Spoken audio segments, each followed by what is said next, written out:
A ver, la inteligencia artificial ya no es cosa de ciencia ficción, ¿verdad?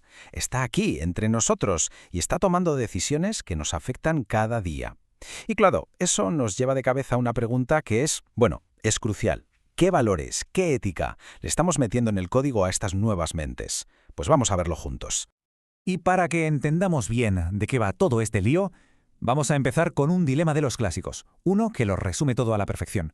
Imaginemos esto, un coche autónomo, ¿vale? Y de repente se encuentra en una situación límite, una de esas en las que no hay salida buena.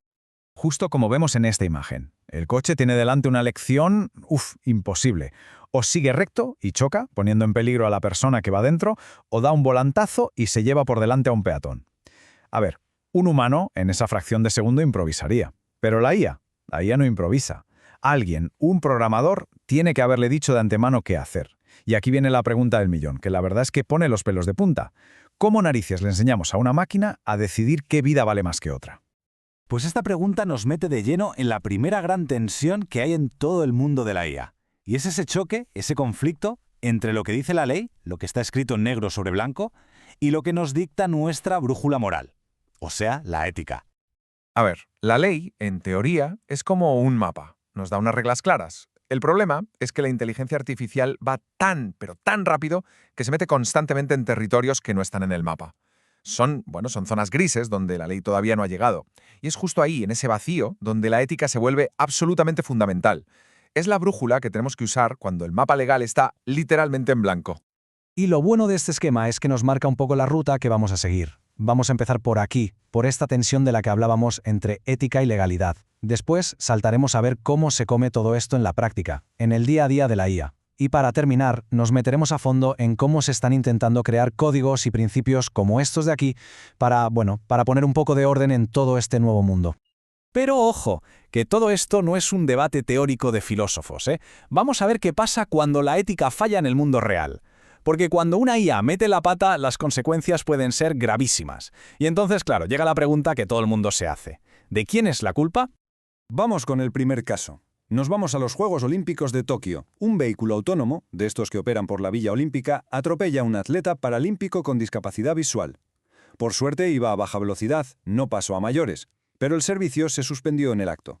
Y la pregunta, claro, quedó flotando en el aire. ¿Quién es el responsable aquí? ¿El que programó el software? ¿La empresa que hizo el coche? ¿O el propio vehículo? Y ahora pasamos a un caso que ya es un clásico. Un ejemplo de libro de lo que pasa cuando dejas a una IA sin supervisión ética. Hablamos del famoso intento de Amazon por automatizar sus procesos de contratación.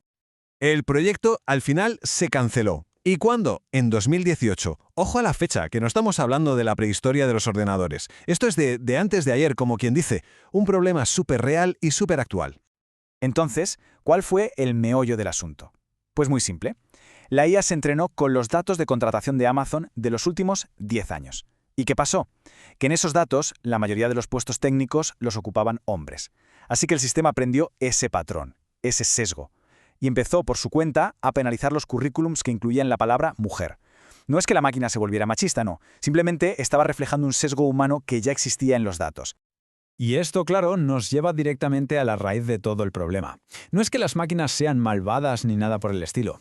Es que nuestros propios prejuicios, muchas veces sin que nos demos ni cuenta, se acaban colando en el código. El sesgo, en la IA, en el fondo, funciona como un espejo, tal cual. Los algoritmos no se inventan los prejuicios de la nada. Lo que hacen es reflejar los que ya existen en los miles y miles de datos con los que los alimentamos. Si nuestros datos históricos están llenos de desigualdades, la IA no solo las va a aprender, es que las va a aplicar a una escala masiva, las va a amplificar. Y podríamos pensar que este sesgo se limita a cosas como el género, pero ¿qué va? Ni mucho menos. Hay estudios que demuestran que, según la cultura, la gente tiene preferencias morales distintas. Por ejemplo, en un accidente, ¿a quién salvar? Pues hay culturas que prefieren salvar a los jóvenes antes que a los mayores, o a gente atlética antes que a gente con sobrepeso. Incluso a ejecutivos en las sociedades más desiguales. Son valores culturales muy arraigados que se le pasan a la IA de forma casi invisible sin que nos demos cuenta. Claro. Con un panorama así de complejo, es evidente que hacen falta unas reglas del juego, y bien claras. La buena noticia es que ya hay un montón de gente trabajando en ello, intentando crear códigos éticos que sirvan un poco de barandilla para que este desarrollo tecnológico no se nos vaya de las manos. Y el primer intento, curiosamente, nos viene de la ciencia ficción. Hablamos de las famosísimas 3 leyes de la robótica de Isaac Asimov. A ver, como punto de partida son geniales, porque ponen al ser humano en el centro de todo. El problema, pues que se vienen abajo en situaciones como la del coche autónomo. Se rompen cuando la máquina tiene que elegir entre 2 males, cuando no hay una opción buena. Bueno, y si pasamos de la ficción a la vida real, nos encontramos con los principios de Asilomar. Esto ya es un esfuerzo serio de expertos de verdad para marcar una hoja de ruta. Se pueden resumir en unas cuantas ideas clave: que la IA tiene que ser beneficiosa para la gente, que sus valores tienen que estar alineados con los nuestros, que el control final siempre tiene que ser humano y que los beneficios que genere se tienen que repartir. Pero si hay un principio que es la piedra angular de todo, es el de la responsabilidad.